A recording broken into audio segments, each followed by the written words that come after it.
ജിയോന്റെ കമ്പനിയുടെ ഏറ്റവും പ്രധാനപ്പെട്ട ഒരു ക്ലയന്റ് ആണ് ഹാൻകോക്ക് എന്നു പേരുള്ള മറ്റൊരു കമ്പനി.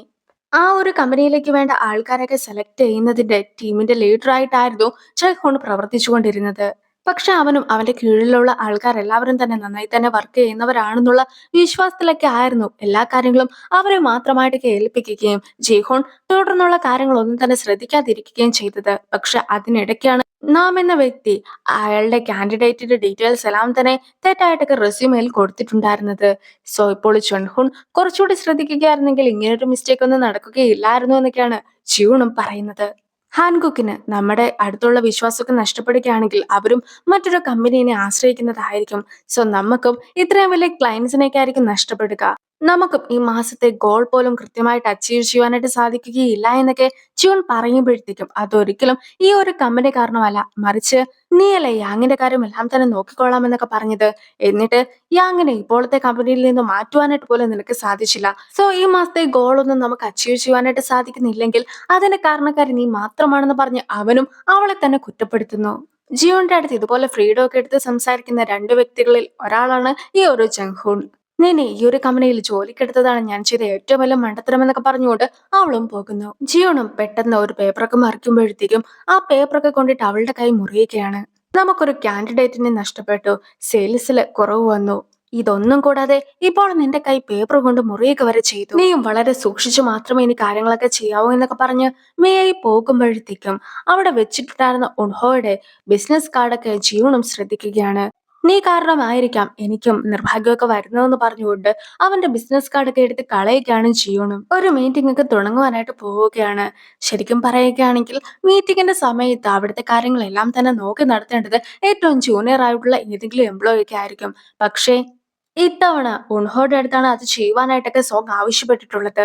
സോ ഉൺഹോയും തനിക്ക് ഇതൊക്കെ ചെയ്യുന്നതിൽ യാതൊരു വിധത്തിലുള്ള പ്രശ്നവുമില്ല എന്നൊക്കെ പറഞ്ഞിട്ട് മീറ്റിങ്ങിന് വേണ്ട കാര്യങ്ങളെല്ലാം തന്നെ തയ്യാറാക്കിയൊക്കെ വെക്കുന്നു.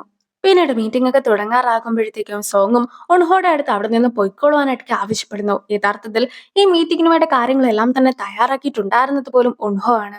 സോങ്ങും കിമ്മിന്റെ അടുത്ത് നമുക്ക് ആവശ്യമുള്ള ആൾക്കാരുടെ ഡീറ്റെയിൽസും മറ്റുമൊക്കെ പ്രസന്റ് ചെയ്യുവാനായിട്ടൊക്കെ അറിയിക്കുമ്പോഴത്തേക്കും യഥാർത്ഥത്തിൽ ഇതിനുവേണ്ടി എല്ലാ കാര്യങ്ങളും ചെയ്തു കൊടുത്തിട്ടുണ്ടായിരുന്ന ഉൺഹോ തന്നെയാണ് സ്വന്തമായിട്ട് പ്രസന്റേഷനൊക്കെ ചെയ്യുവാനായിട്ട് ശ്രമിക്കുന്നത്. സോങ്ങും ഉൺഹോയുടെ അടുത്ത് അവിടെ നിന്നും ഇറങ്ങി പോകുവാനായിട്ട് പോലും ആവശ്യപ്പെടുമ്പോഴത്തേക്കും അവനും പ്രസന്റേഷനൊക്കെ കിമ്മിനെ ഏൽപ്പിച്ചിട്ട് പോകുന്നു. ഉൺഹോയും കിമ്മും കൂടി ഇരുന്ന് സംസാരിക്കുകയാണ്. കിം ഇതുവരെയായിട്ടും ഒരു വിവാഹം പോലും കഴിച്ചിട്ടില്ല.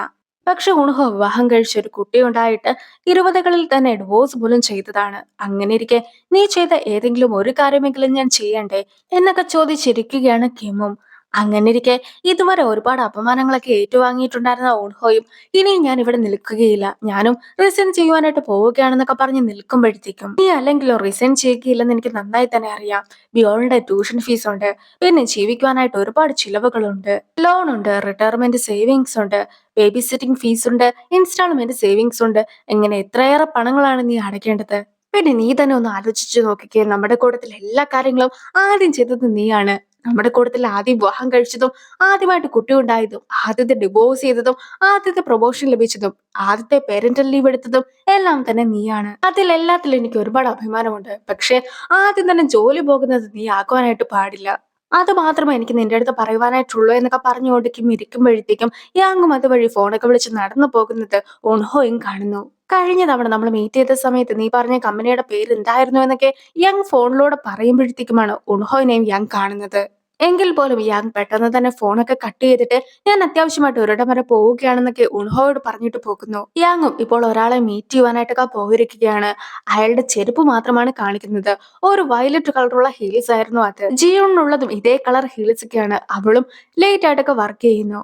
എനിക്കങ്ങനെ വിശക്കുന്നൊന്നും ഇല്ല എന്ന് പറഞ്ഞുകൊണ്ട് പിന്നെ കോഫിയൊക്കെ കുടിച്ചിരിക്കുന്ന ജിയോണിനെ കാണുന്ന മിയയും അവളെ കൂട്ടിക്കൊണ്ടൊക്കെ ഫുഡ് കഴിക്കാനായിട്ട് പോകുന്നു.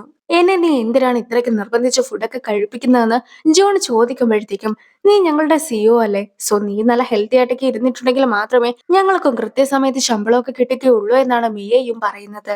ഞാൻ ഇതുവരെയായിട്ടും എന്റെ ലോൺ പോലും അടച്ചു തീർത്തിട്ടില്ല. എന്റെ ലോണൊക്കെ തീരുന്നിടം വരെ നിനക്ക് എന്തെങ്കിലും അസുഖം വരുവാനോ അല്ലെങ്കിൽ നീ മരിക്കുവാനോ പാടില്ല എന്നൊക്കെ അവളും പറയുന്നു. വർക്കുമായി ബന്ധപ്പെട്ട് ആരുടെയെങ്കിലും റെസ്യൂമൊക്കെ നിനക്ക് കിട്ടുകയാണെങ്കിൽ അത് ഒറ്റ തവണ വായിക്കുമ്പോൾ തന്നെ നീ മനഃപ്പാഠമാക്കുന്നതല്ലേ. അങ്ങനെ ഇരിക്കെ നമ്മുടെ കമ്പനിയിലെ എംപ്ലോയീസിന്റെ പേര് നിനക്ക് എന്തുകൊണ്ടാണ് കൃത്യമായിട്ട് അറിയത്തില്ലാത്തത്? നീ അവരുടെ എല്ലാവരുടെയും പേരൊക്കെ നല്ല രീതിക്ക് പറയുകയും അവരുടെ അടുത്ത് കുറച്ചുകൂടി സ്നേഹം കാണിക്കുകയും ചെയ്യുകയാണെങ്കിൽ അവർക്ക് എന്തോരം സന്തോഷം തോന്നുമെന്ന് നിനക്കറിയാമോ? നമ്മുടെ കമ്പനിയും വളരെയധികം ഹാപ്പി ആയിട്ടൊക്കെ മുന്നോട്ട് പോകുന്നതായിരിക്കും.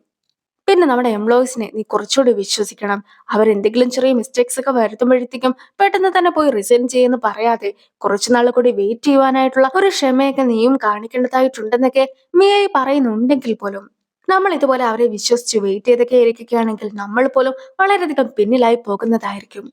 നീയും എംപ്ലോയീസിന്റെ അടുത്ത് വളരെ സോഫ്റ്റ് ആയിട്ടൊക്കെ പെരുമാറുന്നത് കൊണ്ട് മാത്രമാണ് എംപ്ലോയീസ് ഇത്രത്തോളം പൊട്ടത്തരമൊക്കെ കാണിച്ചു വെക്കുന്നത്. ആരെയെങ്കിലും കമ്പനിയിൽ നിന്നും ആദ്യം പിരിച്ചു വിടണമെങ്കിൽ അത് നിന്നെ തന്നെയാണെന്നൊക്കെയാണ് ജിയോണും മിയയുടെ അടുത്ത് പറയുന്നത്.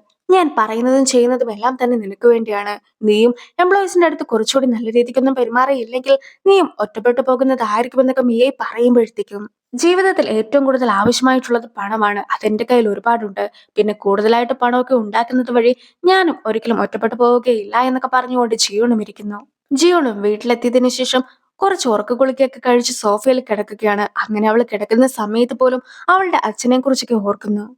പിറ്റേ ദിവസം ഓഫീസിലേക്ക് വരുന്ന സോങ്ങും ഉൺഹോയുടെ അടുത്ത് വളരെയധികം ദേഷ്യപ്പെടുന്നു. യാങ്ങും കമ്പനി വിട്ട് പോവുകയില്ല എന്നൊക്കെയല്ലേ നീ പറഞ്ഞത്? ഇപ്പോൾ അവൻ നമ്മുടെ കമ്പനിയിൽ നിന്നും റിസൈൻ ചെയ്ത് ഒരു ചൈനീസ് കമ്പനിയിലേക്ക് പോയിരിക്കുകയാണ്. പുതിയ പ്രൊജക്റ്റും അങ്ങനെ പ്രൊജക്ട് വഴി സൈൻ ചെയ്തിട്ടുണ്ടായിരുന്ന ബോണസും പിന്നെ ഞാൻ സ്പെഷ്യലായിട്ട് കൊടുത്ത ഓഫറും എല്ലാം അവൻ സ്വീകരിച്ചു. അതെല്ലാം കൊണ്ടാണ് അവൻ മുങ്ങിയതും. മിക്കവാറും നമ്മുടെ പുതിയ പ്രൊജക്ടുമായി ബന്ധപ്പെട്ട എല്ലാ ഇൻഫോർമേഷൻസും അവൻ വിൽക്കുവാൻ പോലും സാധ്യതയുണ്ട്. യാങ് ഈ ചെയ്തു വെച്ചതിനെല്ലാത്തിനും നീ വേണം ഉത്തരം പറയുവാന്നൊക്കെ ഉൺഹോയുടെ അടുത്ത് പറഞ്ഞതിന് ശേഷം സോങ്ങും പോകുന്നു. യാങ്ങിനെ ഒരുപാട് തവണ കോൾ ചെയ്യുവാനായിട്ടൊക്കെ ഉൺഹോ ശ്രമിക്കുന്നുണ്ടെങ്കിലും കോൾ കണക്ട് ആകുന്നുണ്ടായിരുന്നില്ല.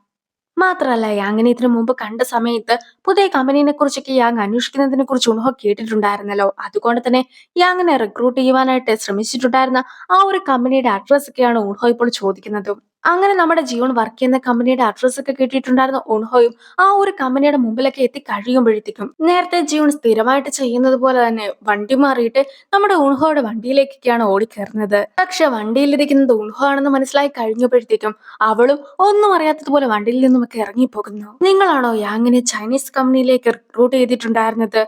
നിങ്ങളൊരു കാൻഡിഡേറ്റിന്റെ റെപ്യൂട്ടേഷനോ അല്ലെങ്കിൽ കരിയറോ ഒന്നും തന്നെ നോക്കാറില്ലേ?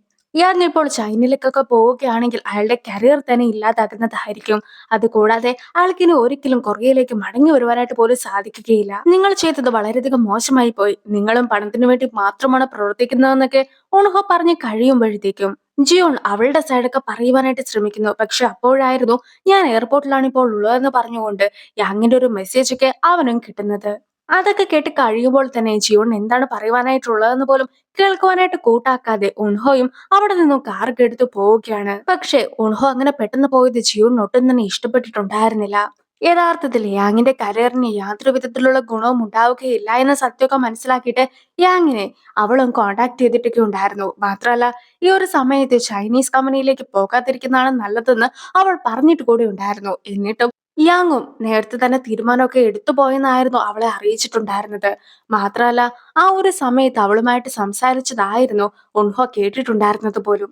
ഉൺഹോ ഇപ്പോൾ എന്നെ ഒരുപാട് ചീത്തയൊക്കെ വിളിച്ചിട്ടുണ്ടായിരുന്നെങ്കിലും ആ ഒരു ചീത്തവിളി ഒന്നും തന്നെ ഞാൻ കേൾക്കേണ്ടതായിരുന്നില്ല. മറിച്ച് യാങ്ങിനെ ശരിക്കും കമ്പനിയൊക്കെ മാറ്റിയ വ്യക്തി കേൾക്കേണ്ടതായിരുന്നു. ഹെഡ് ഹണ്ടേഴ്സിന്റെ എല്ലാവരുടെയും റെപ്യൂട്ടേഷനൊക്കെ കളയുന്ന രീതിക്ക് ഈ ഒരു പ്രവൃത്തി ചെയ്തത് ആരായിരിക്കുമെന്ന് പോലും ജിയോൺ ആലോചിക്കുന്നു. കരിയർ വേയുടെ സിഇഒ ആയിട്ടുള്ള ഹൈജിൻ ആയിരുന്നു യഥാർത്ഥത്തിൽ യാങ്ങിനെ കൊണ്ട് കമ്പനിയൊക്കെ മാറ്റിച്ചിട്ടുണ്ടായിരുന്നത്. എല്ലാ ഹെഡ് ഹണ്ടേഴ്സും ഒരുപോലെ അല്ല എന്നൊക്കെ അവളും ഇപ്പോൾ ഫോണിലൂടെ പറയുകയാണ്. ആ ഒരു സീനോട് കൂടി ഈ ഒരു വീഡിയോ അവസാനിക്കുന്നു. അടുത്തൊരു വീഡിയോ ആയിട്ട് ഇത്രയും വേഗം കാണാം. ബൈ.